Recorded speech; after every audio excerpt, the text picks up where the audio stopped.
অধিকাংশ উপদেষ্টা যারা জীবনে কোনোদিন এক ফোঁটা রক্ত ঝরান নাই বাংলাদেশের জন্য, এই বাংলাদেশের জন্য 2 ফোঁটা ঘাম ঝরান নাই, যেই বাংলাদেশের দুঃখ কষ্টে গত 16 বছর ফ্যাসিবাদের বিরুদ্ধে একটা প্রতিবাদের লড়াই করেন নাই, একটা মিছিল করেন নাই, হাসিনার বিরুদ্ধে একটা স্লোগান দেন নাই, লাখো শহীদের রক্তে কেনা দেশটা কারো বাপের না, সেই কথাটা মুখের উপরে হাসিনার উপরে বলেন নাই। আপনাদেরকে আমরা দয়া করে উপদেষ্টা বানিয়েছি, এইটা ভুলে যাবেন না। কিন্তু আপনাদের মতো নপুংসক উপদেষ্টাদের বিরুদ্ধে লড়াই করতে আমরা মোটেই কুণ্ঠিত হব না। তাই সাধু সাবধান, অন্তর্বর্তীকালীন সরকারকে বলছি, 1 নম্বর কাজটাই ইমিডিয়েটলি করবেন, গণতদন্ত কমিশন হতে হবে।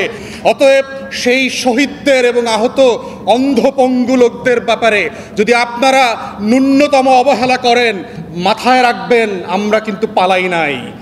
মনে রাখবেন আমরা কিন্তু স্লোগান দেওয়া বন্ধ করি নাই। মনে রাখবেন আমরা কিন্তু মিছিল করা ভুলে যাই নাই। মনে রাখবেন শহীদ হওয়ার তালিকা শেষ হয়ে যায় নাই।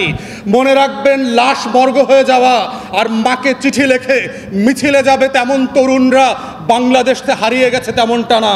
মুগ্ধ হয়ে, আসিফ হয়ে, নাহিয়ান হয়ে, আতিক এবং এমদাদ হয়ে বাংলাদেশের লক্ষ কোটি তরুণরা আবার মিছিলে আসবে, আবার স্লোগান দেবে, আবার রাষ্ট্র সংস্কারের দাবি তুলবে, আবার স্লোগানে স্লোগানে তারা বলবে বাংলাদেশকে বদলে দিতে হবে।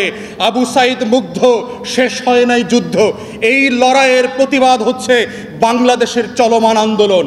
বাংলাদেশটাকে নতুন বাংলাদেশ করা, বাংলাদেশ 2 উপহার দেওয়া, যেই বাংলাদেশের জন্য আমরা কাজ করেছি।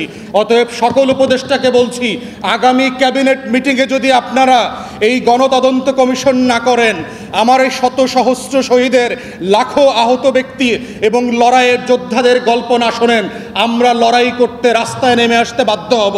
বাধ্য করবেন না আমাদেরকে। আমাদের জাতীয় শত্রু মিত্র আমরা চিনে ফেলেছি। এই লড়াই কার বিরুদ্ধে? সেই জাতীয় শত্রুর বিরুদ্ধে থেকে লড়াইকে আমাদেরকে মুখ ফিরায় নিতে বাধ্য করবেন না।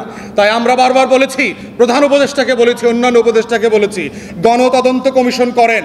বিটিভি লাইভ সম্প্রচার করতে হবে। 24 ঘন্টা প্রয়োজনে বাংলাদেশের লক্ষ লক্ষ মানুষ এসে এখানে তার জীবনের গল্পটা বলবে। গত 16 বছরের ইতিহাসে বড় আকারে 4টা গণহত্যা হয়েছে। এই 4টা গণহত্যার একটার মাত্র কমিশন হয়েছে, বাকি 3টার কমিশন হয় নাই। আপনারা অনেক গুরুত্বপূর্ণ কাজ করছেন, কোনো সন্দেহ নাই, কিন্তু 17 নম্বর কাজটা করছেন, 13 নম্বর কাজটা করছেন, 9 নম্বর কাজটা করছেন, 4 নম্বর কাজটা করছেন, কিন্তু 1 নম্বর কাজটা করছেন না। 5 তারিখের পর থেকে আমরা আমাদের বিভিন্ন প্ল্যাটফর্ম থেকে আমরা বারবার যেটা বলেছি যে বাংলাদেশের ইতিহাসের এই নৃশংসতম গণহত্যার জন্য একটা গণতদন্ত কমিশন করেন, এবং এটার পুরো মডেলটা পর্যন্ত আমি প্রেসে এবং চিফ অ্যাডভাইজার এবং তার অনেক অ্যাডভাইজারকে আমি এটার একটা গাইডলাইনও বলেছি, যেটা কি মডেলে হতে পারে। আমরা বলেছি যে এটা আমেরিকার সিনেট এবং কংগ্রেশনাল হিয়ারিংয়ের মডেলে একটা শুনানি হতে হবে। গণতদন্ত কমিশন গণশুনানি করবে।